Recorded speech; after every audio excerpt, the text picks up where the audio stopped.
Tokoh yang pertama ialah Tunku Abdul Rahman. Tunku Abdul Rahman Putra Al-Haj dilahirkan pada 8 Februari 1903 di Istana Tiga Tingkat Al-Star, Kedah. Tunku Abdul Rahman meninggal pada 6 Disember 1990. Tunku Abdul Rahman mendapat pendidikan pertama di Sekolah Rendah Melayu di Jalan Baharu Al-Star dan di Penang Free School. Pada tahun 1919, Tunku Abdul Rahman menerima beasiswa negeri Kedah untuk melanjutkan pelajaran di Universiti Cambridge. Pada tahun 1925, beliau lulus ijazah sarjana muda sastra di Universiti Cambridge. Pada tahun 1927 pula, beliau mendapat ijazah sarjana muda undang-undang dari Universiti Cambridge. Seterusnya, kenapa memilih 31 Ogos? Pemilihan tarikh itu telah dibuat sebelum rombongan rundingan kemerdekaan ke London.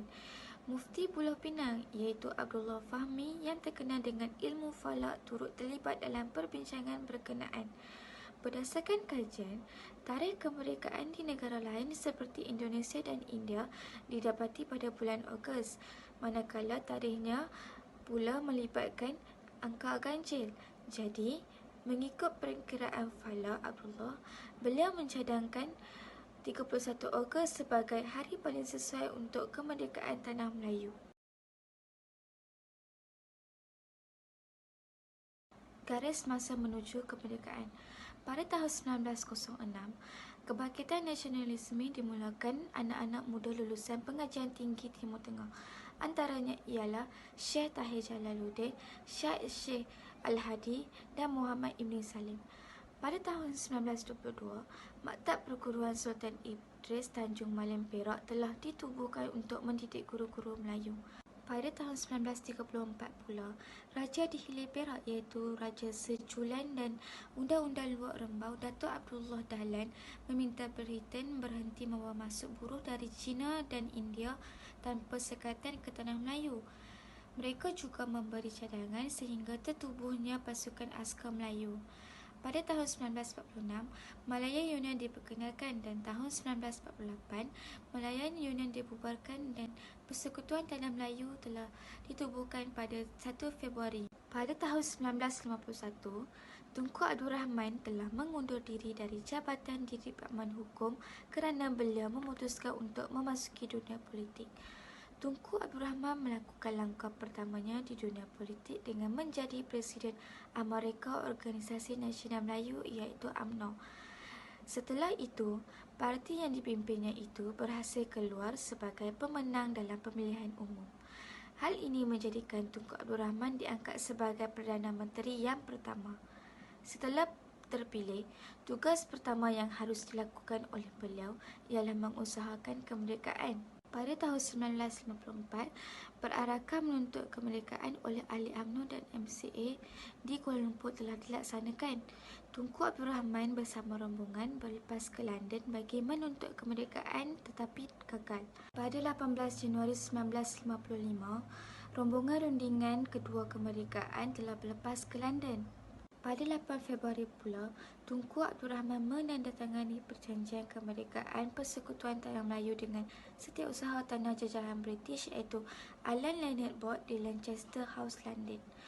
Pada 20 Februari 1955, Tunku Abdul Rahman dan rombongan pulang dari London dan mengisytiharkan tarikh kemerdekaan Tanah Melayu. Pada tahun 1957, Raja-Raja Melayu meluluskan draft Perlembagaan Persekutuan Tanah Melayu dan pada 30 Ogos, Tunku Abdul Rahman telah merasmikan Stadium Merdeka. Pada 31 Ogos 1957, bendera Union Jack telah diturunkan dan bendera Persekutuan Tanah Melayu telah dinaikkan tepat jam 12.30 malam. Pengisytiharan kemerdekaan telah diisytiharkan di Stadium Merdeka. Seterusnya ialah Haji Hasan bin Munas yang dikenali sebagai Tok Janggut.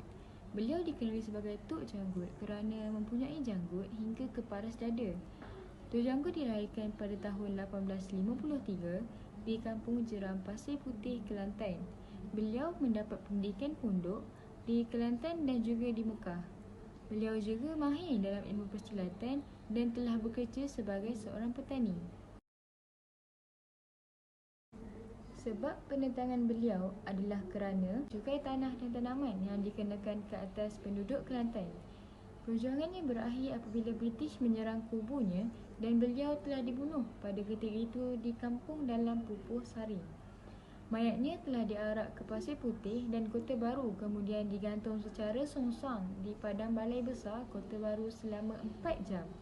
Namun begitu, semangat perjuangannya akan sentiasa diingati sehingga ke hari ini. Sumbangan Tok Janggut yang dapat dilihat ialah Tok Janggut telah memperjuangkan hak dan ketuanan Melayu susulan campur tangan British di Kelantan.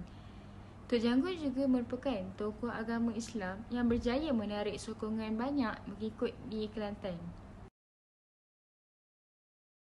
Kesimpulannya, kita harus memperjuangkan semangat perjuangan seperti pejuang-pejuang terdahulu yang berani dan tidak pernah putus asa. Kita juga perlu menghargai dan perlu ada semangat cinta akan negara agar bebas dari penjajah. Assalamualaikum, saya Ijazi. Tokoh seterusnya adalah Gentap. Gentap atau nama sebenarnya Libau Anak Nikan adalah seorang pahlawan Iban Dayak di Sarawak semasa pemerintahan Raja Putih atau nama sebenarnya James Brooke. Gentap membawa maksud penggoncang dunia. Slogan yang digunakan beliau adalah Agi hidup, agi ngelaban, bermaksud masih hidup, masih tetap berlawan. Sebab-sebab penentangan adalah penduduk tidak berpuas hati dengan perubahan dalam pentadbiran yang dilakukan oleh James Brooke dan mengganggu cara hidup tradisional Dayak. James Brooke menganggap penduduk tempatan yang menetap di Sungai Skang adalah Lanun. James Brooke juga telah menghapuskan amalan pemburuan kepala di kalangan kaum peribumi Sarawak. Kebanggaan beliau adalah Gentap menentang James Brooke pada tahun 1853 kerana bertindak menghapuskan orang Iban di Sungai Skang yang dianggap sebagai Lanun. Yang kedua, Gentap telah membina sebuah kubu pertahanan di Sungai Lang. Di situlah slogan terwujud. Pasukan tentera James Brooke telah ditembak dan terkorban di situ kerana akan tetapi pada tahun Ogos 1854, Angkatan Musuh berjaya menyerang kubu tersebut. Yang keempat, Gentap menggunakan meriam bujang timpang berang yang diperbuat dari besi ketika berlawan dengan James Brooke.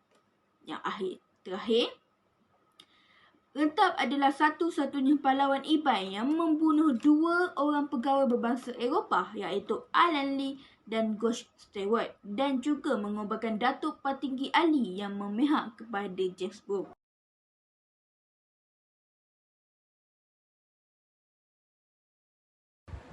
Assalamualaikum dan selamat sejahtera.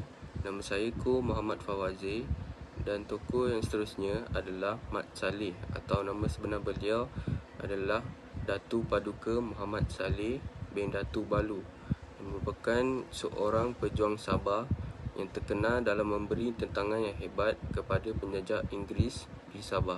Mat Saleh pernah mengisytiharkan daerah Tambunan sebagai daerah di bawah kekuasaannya. Mat Saleh berasal daripada suku Suluk Paitan dan beliau juga memang terkenal dengan sifat kepahlawan dan keberanian berperang. Beliau dikatakan pernah dilantik menjadi wakil Kesultanan Sulu di Sungai Sungut dan daerah Tambunan yang merupakan sebahagian daripada daerah di bawah kekuasaannya. Perjuangan Mat Saleh ialah Datuk Muhammad Saleh mengambil tugas bapanya iaitu Datuk Balu sebagai ketua kampung di daerah Lingkabu dan Sungai Sungut.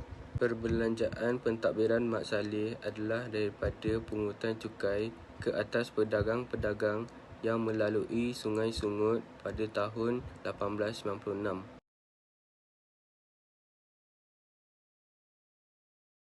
Sumbangan Mat Saleh ialah Mat Saleh merupakan pejuang Sabah yang terkenal dalam memberi tentangan yang hebat kepada penjajah Inggeris di Sabah. Detik perjuangan Mat Saleh menentang pencerobohan dan keganasan Kompeni Hindia Timur Inggeris bermula pada bulan Julai 1897. dalam masa pertempuran itu, Mat Salleh yang telah mengetuai pemberontakan selama 6 tahun telah menemui ajalnya pada 31 Januari 1900.